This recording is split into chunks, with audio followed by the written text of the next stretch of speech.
Movie की शुरुआत एक एलिसा नाम की लड़की से होती है जो कि अपने कमरे के चारों तरफ पेट्रोल फेंक रही होती है। वहीं उसके सामने एक और औरत भी होती है जो कि उसे ये सब करने से मना कर रही होती है और यहाँ पर हमें पता चलता है कि वो औरत कोई और नहीं बल्कि एलिसा की मदर होती है और वो अपनी बेटी को ये सब करने से मना कर रही होती है। लेकिन एलिसा अपनी हाथों से एक बुक को जलाती है और वो उस कमरे को आग की चपेट में डाल देती है और इसी दरमियान उसकी माँ की जलकर वहाँ पर मौत हो जाती है। इसी के साथ ये कहानी आगे 6 साल आगे शिफ्ट होती है और हम कहानी के कुछ कैरेक्टर्स को देखते हैं जिनका नाम एंजेला, वर्जियाना, राय, नैंडा, सीबस, ईवा और सारा होता है। ये सभी लोग एक दूसरे के दोस्त होते हैं और वो सभी एक बुक क्लब के मेंबर भी होते हैं। जहां एंजेला और नैंडा एक कपल होते हैं और वहीं वर्जियाना और राय के बीच कुछ ना कुछ चल रहा होता है। खैर यहाँ पर इसके बाद वो सभी लोग बुक क्लब में मिलते हैं जहाँ पर सभी लोग एक राइटर होते हैं, इसीलिए वो सभी अपने अपनी कहानियों को एक दूसरे के साथ शेयर करते थे। वहीं नैंडा असल में एक बार वेटर होता है और उसे इन सब चीज़ों में कोई भी इंटरेस्ट नहीं था, लेकिन वो एंजेला के चलते उस क्लब का मेंबर होता है। खैर उन सभी के एक प्रोफेसर भी होते हैं जो कि क्लास के दौरान बुक राइटिंग पर लेक्चर दिया करते थे। यहाँ सभी कैरेक्टर आज एक क्लस्ट्रोफोबिया एक टॉपिक पर बात कर रहे होते हैं जहाँ क्लाउन को देखने से लोगों को डर लगता था। अब यहाँ पर एंजेला भी अपनी नई कहानी को ना लिख पाने की वजह से काफ़ी ज़्यादा परेशान होती है और उसे हम सीबस के साथ इस टॉपिक पर बात करते हुए देखते हैं जहाँ सीबस उससे पूछता है कि उसने 6 साल पहले एक लड़की के ऊपर बुक लिखी थी जो कि काफ़ी अच्छी साबित हुई थी, इसीलिए वो उसे उसके सीक्वल पर काम करने के लिए बोलता है। लेकिन एंजेला उसे बताती है कि वो अभी तक एक भी नया आइडिया नहीं ढूंढ पाई है और वो वैसे भी उस कहानी को अपना नहीं मानती थी, इसीलिए वो उसके सीक्वल पर काम करने के लिए रेडी नहीं थी। अब यहाँ एंजेला ने अपनी नई बुक को लिखने की बात ठान ली थी, इसीलिए वो घर आकर सीधा प्रोफेसर को मैसेज करती है। वो उनसे कहती है कि उसे कहानी लिखने में उनकी मदद चाहिए, लेकिन यहाँ पर वो उस मैसेज को सेंड करने से पहले ही डिलीट कर देती है। जिसके बाद एंजेला क्लस्ट्रोफोबिया एक टॉपिक पर सर्च करने लगती है और उसे जल्द ही एक क्लाउन की वीडियो मिल जाती है जहाँ लोग उस क्लाउन को देखकर डरा करते थे। खैर अगले दिन हम प्रोफेसर को देखते हैं जो कि अपनी बुक राइटिंग पर लेक्चर दे रहे होते हैं और यहाँ पर उनका कहना था कि एक नई कहानी को दूसरी कहानी से इंस्पायर होकर लिखना एक तरह की चोरी कहलाता है। अब प्रोफेसर का लेक्चर खत्म हो जाता है और प्रोफेसर एंजेला को अपने साथ उसके ऑफिस में चलने के लिए पूछते हैं। यहाँ वो उसे बताते हैं कि उन्हें कल रात वाला मैसेज मिल गया है और वो उसकी मदद करने के लिए रेडी हैं। लेकिन एंजेला हैरान थी क्योंकि उसने उस मैसेज को पहले ही डिलीट कर दिया था। खैर वो इस चीज पर ज्यादा ध्यान नहीं देती है और प्रोफेसर के ऑफिस में पहुंच जाती है। एंजेला को लग रहा था कि वो उसकी बुक राइटिंग में मदद करेंगे, लेकिन प्रोफेसर उसके साथ गलत हरकतें करना शुरू कर देते हैं। एंजेला उन्हें अपने से दूर करती है और वो उन्हें धमकी देती है कि अगर वो उसके साथ कुछ करने की सोचेंगे तो वो चिल्ला चिल्ला कर उन्हें फंसा देगी। अब प्रोफेसर उसे वहां से जाने देते हैं, लेकिन जाने से पहले वो उसे किसी को भी कुछ बताने से मना करते हैं और साथ में ही वो उसे धमकी देते हैं कि अगर वो किसी को कुछ बोलेगी तो वो उसका कैरियर खत्म कर देंगे। यहाँ एंजेला को ये बात बहुत बुरी लगती है और वो प्रोफेसर वाली बात को अपने दोस्तों के साथ शेयर कर देती है। वहीं एंजेला को परेशान देखकर उसके सभी दोस्त प्रोफेसर से बदला लेने का सोच लेते हैं और वो सभी एक क्लाउन मास्क पहनकर प्रोफेसर को डराने के लिए चल देते हैं। अब इसी दरमियान प्रोफेसर अपने ऑफिस में बैठे अल्कोहल का मजा ले रहा था कि तभी वो सभी दोस्त वहां पर क्लाउन के वेश में पहुंचकर उसे डराने लगते हैं, जिससे घबराकर प्रोफेसर अपनी जान बचाकर भागने लगता है और काफी दूर जाने के बाद एक क्लाउन मास्क पहना हुआ आदमी प्रोफेसर को हथौड़े से मार देता है, जिससे प्रोफेसर की हालत खराब हो जाती है और वो भागते हुए सीधा एंजेला से टकरा जाता है और यहाँ पर प्रोफेसर अपना संतुलन खो देने के कारण नीचे की ओर गिर जाता है। इससे प्रोफेसर की वहीं पर मौत हो जाती है और सभी दोस्त इस हादसे से परेशान होकर प्रोफेसर को वहीं छोड़कर चले जाते हैं। जहां एक तरफ सभी लोग इस हादसे से भागने का सोच रहे थे, वहीं पर एंजेला पुलिस को बुलाने को कहती है, लेकिन उन सभी का मानना था कि उन्हें अपनी सभी सबूतों को डिस्ट्रॉय कर वहां से चले जाना चाहिए, जिससे सभी लोग सहमत भी होते हैं। जिसके बाद वो सभी लोग अपने कपड़े को जलाकर वहां से चले जाते हैं। वहीं प्रोफेसर की मौत से लोगों को लगने लगता है कि उन्होंने सुसाइड कर लिया है, क्योंकि वैसे भी उनकी लाइफ बहुत ही उतार चढ़ाव से गुजर रही थी। लेकिन एक दिन जब सभी दोस्त लेक्चर अटेंड कर रहे थे कि तभी उन्हें एक नोटिफिकेशन आता है। यहाँ उन्हें चैप्टर 1 के नाम से मैसेज आता है जिसमें प्रोफेसर को मारने वाली बात बहुत ही अच्छे तरीके से लिखी हुई थी। यहाँ सबसे बड़ी बैड न्यूज़ ये थी कि जिसने भी ये सब लिखा था वो उन सभी दोस्तों के बारे में जानता था, इसीलिए वो उन्हें एक एक कर मारने की बात करता है। जिसके बाद अब ये सभी दोस्त एक साथ इकट्ठा होते हैं और उन्हें एक दूसरे पर शक हो रहा होता है कि उनमें से किसी ने ये सब तो नहीं किया, क्योंकि प्रोफेसर के मरने के वक्त वहाँ पर उनके अलावा कोई दूसरा मौजूद नहीं था। और यहाँ पर एंजेला समझदारी दिखाती है और वो उन सभी को एक दूसरे पर शक ना करने को बोलती है और वो कहती है कि उन्हें एक साथ मिलकर उस आदमी के बारे में पता लगाना चाहिए। जिसके बाद हम सीबस और एंजेला को साथ में देखते हैं और यहाँ पर सीबस को चैप्टर 2 के बारे में पता चल चुका था।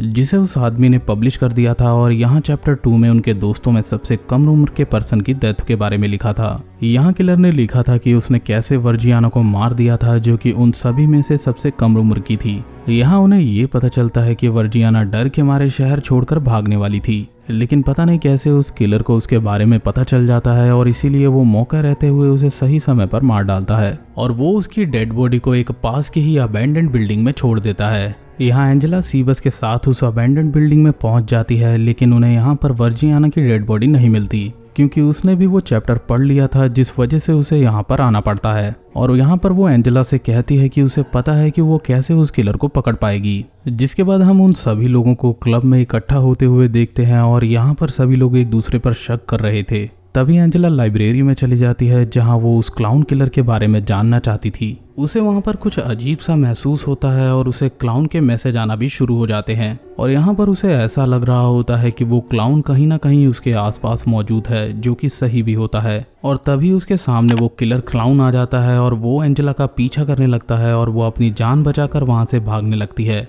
कि तभी उसकी टक्कर नैंडा से हो जाती है। अब एंजेला के सभी दोस्त वहां पर आ जाते हैं और उन्हें अब नैंडा पर शक होना शुरू हो गया था, जहां तक एंजेला को भी ऐसा ही लग रहा था। वो सभी लोग नैंडा को वहां से चले जाने को कहते हैं, जिस पर नैंडा उन्हें काफी समझाने की कोशिश करता है, लेकिन कोई भी उसकी बात को नहीं मानता और आखिर में उसे वहां से जाना पड़ता है। इसी के साथ क्लाउन किलर बिल्कुल भी रुकता नहीं है। अब वो राय को अपना नेक्स्ट टारगेट बनाता है, लेकिन राय को इस क्लाउन से बिल्कुल भी डर नहीं था। वो उसे उल्टा जवाब देता है और आखिर में वो उसके चेहरे को देख भी लेता है। वो उस क्लाउन के चेहरे को देखकर काफी हैरान होता है और इससे पहले कि वो इसके बारे में किसी को बता पाता कि तब तक वो क्लाउन राय को हथौड़े से मार देता है। अब एंजेला को भी नेक्स्ट चैप्टर के बारे में पता चल चुका था, तो वो क्लाउन के बताए हुए लोकेशन पर राय की डेड बॉडी ढूंढने निकल पड़ती है। वो सभी लोग उस जगह पर पहुंच जाते हैं, लेकिन वहां पर उन्हें किसी की भी डेड बॉडी नहीं मिलती।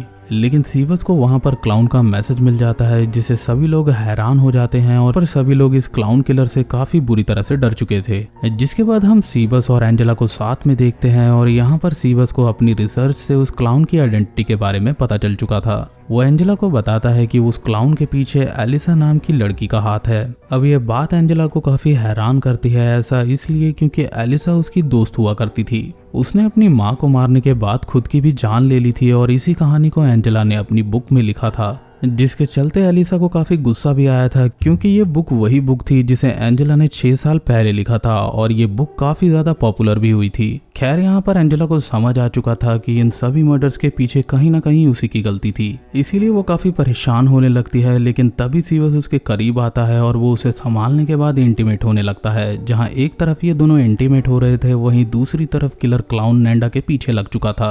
वो उसे मारने के लिए उसके पीछे ही भाग रहा था, जहाँ आखिरकार नैंडा उस क्लाउन को घायल करने में सफल हो जाता है। वो जैसे ही उस क्लाउन का चेहरा देखने ही वाला होता है कि तभी वो क्लाउन अपने हथियार से उस पर हमला कर देता है, जिससे कि नैंडा वहीं पर बेहोश हो जाता है। खैर नैंडा का एक दोस्त भी होता है जो इस क्लाउन और उसके चैप्टर के बारे में जानता था। वो अपनी लाइव स्ट्रीम पर सभी लोगों को उस क्लाउन के बारे में बता देता है। यहाँ वो सभी को एक फेयर में क्लाउन के वेश में आने के लिए कहता है। और यहाँ पर एक तरफ एंजेला का नैंडा से पूरा शक खत्म हो चुका था, क्योंकि वो खुद ही किलर की वजह से बेहोश पड़ा हुआ था। यहाँ वो सभी दोस्त उस फेयर में पहुंच जाते हैं, जहाँ पर सभी ने क्लाउन का वेश पहन रखा था। यहाँ उस फेयर में सारा भी शामिल थी और उसे बिल्कुल भी भनक नहीं थी कि आज क्लाउन की नज़र उसके ऊपर थी। वहीं सारा के पीछे वो क्लाउन पड़ चुका था, लेकिन वो उसका वीडियो रिकॉर्ड करना शुरू कर देती है। वहीं इस रिकॉर्डिंग को क्लाउन एंजेला से शेयर करता है, जिससे एंजेला सारा को देखकर काफी ज्यादा परेशान हो जाती है। वो उसे ढूंढने की काफी कोशिश करती है, लेकिन तब तक उस क्लाउन किलर ने सारा को भी मार दिया था। अब एंजेला डर के मारे वहां से भागने लगती है, लेकिन तभी वो एक क्लाउन से टकरा जाती है। लेकिन क्लाउन का मास्क हटाने पर उन्हें वही आदमी दिखाई देता है जिसने की वो लाइव स्ट्रीम की थी। यहाँ सबसे चौंकाने वाली बात ये थी कि उस आदमी के गले पर भी किसी ने हथियार से हमला कर दिया, जिसके चलते उसकी मौत वहीं पर हो जाती है। खैर वहां पर ईवा भी आ जाती है और उसके हाथ में वही हथियार को देखकर सबको ये लगने लगता है कि ईवा ने ही उस आदमी को मारा है। लेकिन एंजेला का शक ईवा से तब हट जाता है जब उसे उस क्लाउन के कब्जे में सीबस का वीडियो मिलता है। वहीं नैंडा भी वहां पर आ चुका था, जो कि एंजेला को वहां जाने से मना करता है। लेकिन यहाँ पर एंजेला किसी की बात नहीं सुनती और वो सीबस को बचाने के लिए वहां से आगे चल पड़ती है, जिसके पीछे पीछे नैंडा भी उसके साथ चला जाता है। और जल्द ही एंजेला को वहां पर सीबस मिल भी जाता है कि तभी वहां पर नैंडा एंजेला को समझाता है कि वो क्लाउन किलर कोई और नहीं बल्कि खुद सीबस है। लेकिन सीबस इस बात से इनकार कर देता है और वो उल्टा नैंडा पर आरोप लगाने लगता है। इसी दौरान सीबस अब नेंडा पर हमला कर देता है और वो एंजेला से रिवील करता है कि वही वो किलर क्लाउन है और उसी ने उसके सभी दोस्तों की जान ली है, यहाँ तक कि उसने ईवा की भी जान ली थी। अब एंजेला हैरान होकर सीबस से पूछती है कि आखिर वो ये सब क्यों कर रहा है, जिस पर सीबस उसे बताता है कि वो असल में बहुत ही शुरू से इन सब चीजों की प्लानिंग कर रहा था। वो खुद की लिखी हुई इस कहानी के हिसाब से उन सभी लोगों को मार रहा था और वो ऐसा इसलिए कर रहा था क्योंकि उसे एंजेला से एलिसा की मौत का बदला लेना था। यहाँ पर एंजेला गुस्से में सीबस पर पेंसिल से हमला कर देती है और वहाँ से भागने लगती है, लेकिन तभी वहाँ पर दूसरा क्लाउन भी आ जाता है और उसका मास्क हटाने पर हमें मालूम पड़ता है कि वो कोई और नहीं बल्कि वर्जियाना थी, जिसे क्लाउन ने सबसे पहले मारा था। लेकिन यहाँ वर्जियाना उसे बताती है कि वो असल में वर्जियाना नहीं बल्कि एलिसा है और वो यहाँ पर सीबस के साथ मिलकर एक ऐसी बुक लिख रही थी जहाँ पर सभी की मौत का इल्जाम वो लोग एंजेला के ऊपर डालने वाले थे। और आखिर में अपनी दमदार कहानी से वो अपनी इस बुक को फेमस करना चाहते थे, जिससे कि वो काफी सारा पैसा भी कमा सकें। अब वो दोनों एंजेला को ये सभी बातें बता ही रहे होते हैं कि तभी वहां पर नेंडा आ जाता है और वो सीबस को सीढ़ियों से नीचे फेंक देता है, जिससे कि वहीं पर उसकी दर्दनाक मौत हो जाती है। खैर इसके बाद एलिसा को काफी गुस्सा आता है और वो नेंडा को काफी बुरी तरह से घायल कर देती है, जिसके बाद एंजेला वहां पर छुप जाती है, लेकिन एलिसा अभी भी उसके पीछे लगी हुई थी। यहाँ पर एलिसा उसे ढूंढ ही रही होती है कि तभी वहां पर एंजेला शॉर्ट सर्किट कर देती है, जिससे कि एलिसा की जलकर वहां पर मौत हो जाती है और आखिरकार एंजेला और नेंडा की जान बच जाती है। जिसके बाद ये कहानी 1 साल बाद आगे की ओर शिफ्ट होती है, जहाँ पर हम एक लड़की को राइटर लेक्चर क्लास से बाहर आते हुए देखते हैं। यहाँ वो कुछ दूर चल ही रही होती है कि तभी एक क्लाउन उसके सामने आकर खड़ा हो जाता है, जिसके हाथ में वही हथौड़े वाला हथियार होता है और इसी के साथ ये मूवी यहीं पर खत्म हो जाती है।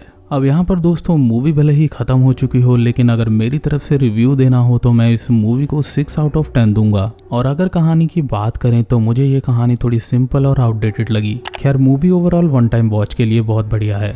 तो आज के लिए सिर्फ इतना ही, मिलते हैं जल्द ही एक नई वीडियो के साथ।